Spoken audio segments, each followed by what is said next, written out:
All right, thank you very much for staying with us. Now, Mr. Rishi Sunak on Tuesday became Britain's third prime minister in the space of 2 months and immediately started to assemble a unity cabinet to tackle the profound economic crisis facing the country.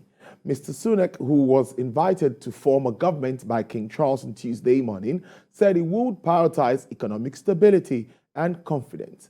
Mr. Jeremy Hunt, the man charged with clearing up the economic mess left by Ms. Liz Truss's calamitous 49 days premiership, will remain as chancellor and will present a debt quoting plan in the coming days. But let's highlight a range of issues facing the new PM, covering energy prices, climate change agenda, war in Ukraine, China, trade, and global economic crisis.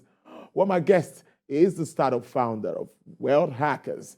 He's joining me from the United Kingdom. It's Mr. Olugbenga Onifade. Thank you so much. It's good to always have you on the show. Good afternoon. Thanks for having me. Well, first, I would say, what are your thoughts? How did the market react to the new PM assuming office, number 10? What really happened? What played out on that day? The markets and all of the figures, the pounds, how did they react to that? Let's start on that note. Sure. I mean, it's a new dispensation for the UK, quite a historic moment, or of course, a momentous moment at the same time. But anyway, back to the markets. In terms of what we had a hard reset with the former chancellor, Kwasi Kwarteng, and of course, he was actually, or who favored, a fast growth and through tax cutting measures. But it was actually a very hard reset and was a shock on the system, and the market tanked. But as a result of what Mr. Rishi Sunak has been saying consistently, which is you don't just, you cannot spend your way to growth, which is because where is the money coming from based on the former chancellor? So as a result of that, uh, Rishi Sunak's what he said eventually, as a prophecy, if we can call it that, eventually played out. The market expected that because even at some point the IMF were concerned for the UK. The pound hit a 37-year low, which is almost record, with just about 3 cents from reaching parity with the dollar. So of course, as a result of Liz Truss's, should we call it short-term engagement with the market, we had the market showing a good rebound, and the government borrowing is now lesser than was before. We had a 14-year, security of the UK bonds, which has been extremely lower compared to what it was before, and I think. The market's actually rebounded exponentially, and we've had a 6-week continuous. Well, the market's actually gone back to the previous 6-week level where it was. So I think it's been a good thing for the market because the market's expecting tax cut normally. Let's lower inflation, and that's the only way we can get back to growth ultimately. Interesting stuff and brilliant as usual. But with an estimated 8 million people in the UK now struggling to pay bills, seems like there's a lot of work to be done, particularly with regards to the economy. Absolutely. The economy is actually, I mean, it's been in tatters. The UK is, should we say, is the lowest among the G7 nations in terms of GDP, and it's still the country which is still tackling COVID crisis among its G7 peers.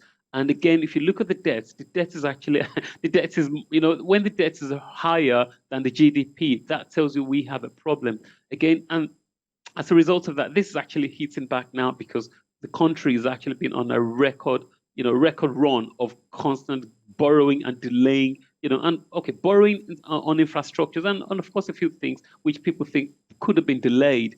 So now that we have, it hits us in our face with inflation and the CPI, which is consumer data which measures inflation, is constantly on the record with last time inflation reaching 10.1%. That's not great for any economy at all. And of course, mortgage hitting record prices, health, uh, how do I call it, energy prices, and the bills. People are spending record. Greater percentage of salary is going on bills. That is not great. So one thing they've been telling, or one thing people are projecting to the new prime minister, who, of course, while in his days as the chancellor, he raised the tax to the 70-year highest that it's ever been. And people are saying, well, you're probably going to do the same thing all over again. But they're actually looking at, maybe you should have a soft reset instead of you just going all out. How about you tailor it gradually in such a way that people are not hit? But in the long run, what does that mean? That just means the pain. They call it the slow death. It's just going to hit for longer, but it wouldn't be as hard. Instead of, what there was a Fed executive in America, the Fed chairman, who actually the Volcker, he was the guy then who decided to cut inflation. Sorry, he wanted to reduce inflation as it is right now globally, and he just went on what they called a nuclear reset. With interest rate going on record high. That created a lot of shock to the system. And of course, these things tend to have adverse effects. You get riots, you get you get unrest in the country. But I know they will play it out very well. And that's one of the reasons why the chancellor right now, Jeremy Hunt, decided, because he's meant to give a report to the markets on the 31st of October, but he's decided to delay, and I'm sure they're tinkering with the numbers now. They call it the Halloween reports, which they will give now, I think, been delayed by 2 weeks into November. So those are the things they're looking at, because the world is, as things are right now, people are already stretched, the pockets have been stretched. So therefore, in order to make this, they've got to have to look at what's going on, and they're not committing to a lot of things. And one of the things also, that I would probably should say or should point out is all the measures of Liz Truss has actually been reversed. Everything has actually been reversed. And Rishi Sunak, once again, he's got should I call it a promising cabinet? He brought in the old heads and people who kind of voted on similar policies or agrees on similar policies with him. So it's just to make sure this is being delivered effortlessly, of course, while uniting the party. Great stuff. Let's look at impact on currencies even before now. When a country like UK has the pound sterling dwindle or decline one way or the other, how does it affect manufacturers and business people in the UK, particularly when they're buying raw materials and all of this? What's the implication? It's quite funny because the UK has actually always prided itself on the strong pound, on the strong sterling. But if we actually take a deeper look, for the past 100 years, the sterling's always been on a decline, to be fair. And in 1974, there was a deregulation of the sterling. As I call it a deregulation. There was a devaluation of the sterling in 1974, which again, not many people we're happy about. But there you go. That's just history for us, and we're here now. And so it's actually been on the decline. And one of the other things is the fact that the country, I wouldn't call it the country, probably the people in terms of votes, maybe sometimes due to inadequate results or due to, again, some people just not having enough facts, voting on similar or wrong policies. It doesn't matter which side people are. For example, the United Kingdom, which has a great stand and it still has a global stand in the markets. So the market for the United Kingdom as an economy is now sixth in the economy in terms of states, where with India just a little bit peeping UK to the fifth, and always swapping changes with or positions with France. So you could call it seventh, you could call it sixth, but again, it used to be a firm fifth, but now just about sixth. That's number one. And then number two, the impact on the world stage. It used to be a part of a global player in the with the EU, but it was actually missold. Unfortunately, democracy is democracy. You cannot withdraw that, and that has a value on the pound. One more thing as a result of that. So what's the impact of the sterling? So the strong sterling's always made things cheaper. Holidays abroad is cheap for the United Kingdom, for Britons.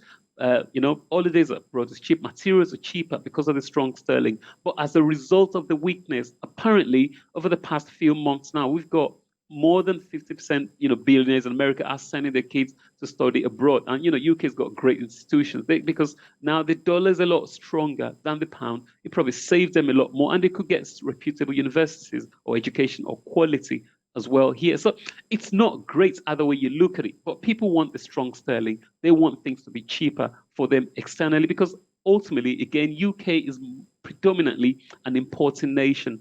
So if the UK is a net importer, then of course you do want these things to favor your way. Hence, people are saying, whatever we want to do, let's just get on with it.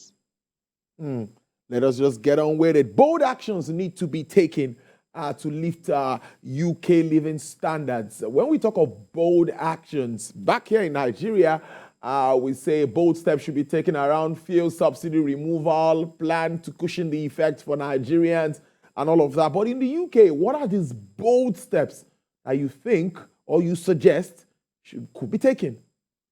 Okay, so there's quite a few bold steps which could be taken. It would not be popular. People would not. It would not be loved. But then Of again, course. you don't want to just vote because people are saying the right things. As we had with Miss Truss, Liz Truss, she was saying the right thing. That's what people wanted to hear. I would not cut your taxes. But where is that extra money going to come from? As a result of that, for example, mortgage has actually gone up, interest rates has gone up. And even some of these policies have been reversed. But again, the markets, they're not sure of what the future lies. And, a lot of these mortgage offering companies, they decided to take things out just while the government get things out in order, first and foremost. So one more thing people are talking about is how about you tax, that's what they call the windfall tax. We levy heavy taxation on the energy companies. Just today, for example, Shell's profits is doubled while people are struggling to pay the bill. So that's number one. Okay. So you've got to take a bold action. Another thing which Liz Truss did, but that is actually tethering on being unpopular, which was the shale gas. They were trying to get shale gas from the ground, and that's the process they call fracking. Fracking can lead to adverse effects, volcanoes and instability, soft earthquakes, etc. And people don't want that, even though they've granted licenses to companies, but none has actually been done. But that's actually been repealed yesterday by Rishi Sunak.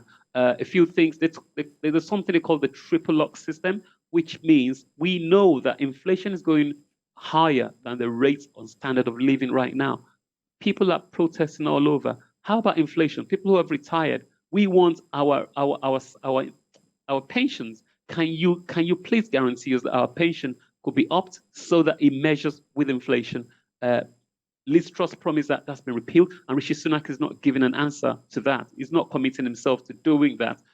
There will be some infrastructure project that would have to be cut. Unfortunately, the build NHS, which is the pride of the UK, is something that people are thinking, you know what, we might have to cut down, maybe on staff or maybe delivery of service, even though the politicians, they tend to talk tough, but people are not sure about that. The police, of course, some sectors are not allowed to go on strike, but there's been a pay freeze along certain sectors. I think nurses, for example, they were not granted despite the extended and hard job, they were not granted a pay rise for as much as 7, 10 years. And that's another bold action. People are saying now things have gone high. We are being pushed to the limit. But you've got to consider it. Do I resign or do I carry on without a pay rise? So these are some of the things that's going on. And there is job out there, but not many people are taking it because people are now thinking, is it worth their while to do it? Again, we don't know. So there's just so much. You've got to be able to tackle the big corporations. You've got to raise corporate tax, for example. That's another unpopular decision. If you raise tax and then you get these companies trying to think they might have to, they might decide to move their companies out because the tax is probably just killing them. So again, every action's got repercussion, but there's so many things they've got to tinker with all across the board. Moving on now, inflation in the UK, I think at the moment is about 10.1%. If I'm correct. And it's like this almost everywhere. In Nigeria, we're talking about 20.7%, around about that. So some would say this is like a global issue. So what really, let's talk about shopping and buying of goods and services across the board. Are people still buying the way they used to? Purchasing power seems to be dwindling across the board. Oh, absolutely not. In fact, So it's not shopping time. It's not shopping time at all. There was a questionnaire that was run, a poll that was run around the past week, and I think as much as 80% are saying this year. Some people are saying they're canceling Christmas. Some people are saying they're scaling down extremely, and think just about 8. I think about 8% said they will maintain the same standard, but majority, and we're talking as much as more than 80% are saying they are scaling down. Some are saying they're canceling. Some are not even traveling at all. So everyone is having a very light Christmas. Shopping is not really much like before anymore. And we've got the departmental stores who, they pride themselves on cheap, on things being affordability, if I can call it. I wouldn't call it cheap exactly, but they are supermarkets, they tend to have what they call the yellow stickers. These are things that have gone close to the expiry date, for example, or these are brands whereby the value is not as great. But again, this supermarkets, what are they doing? They say these yellow stickers are running out as fast.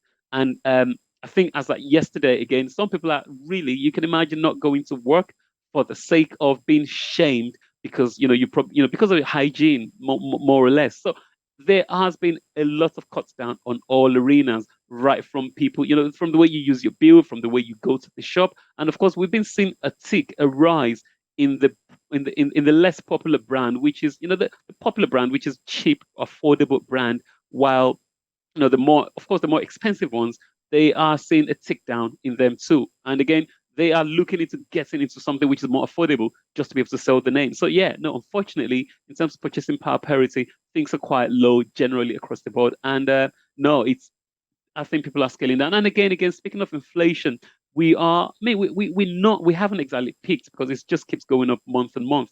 So people are looking again, maybe until we get exact same data in terms of CPI when it shows that inflation has peaked, because things unfortunately would have to get worse before it gets better. That's when you get people pulling out their money. But right now people haven't even got the money to save. So right now there is not a lot of buying to go because the pockets are empty and they are being stretched. All right, let's wrap up on this note.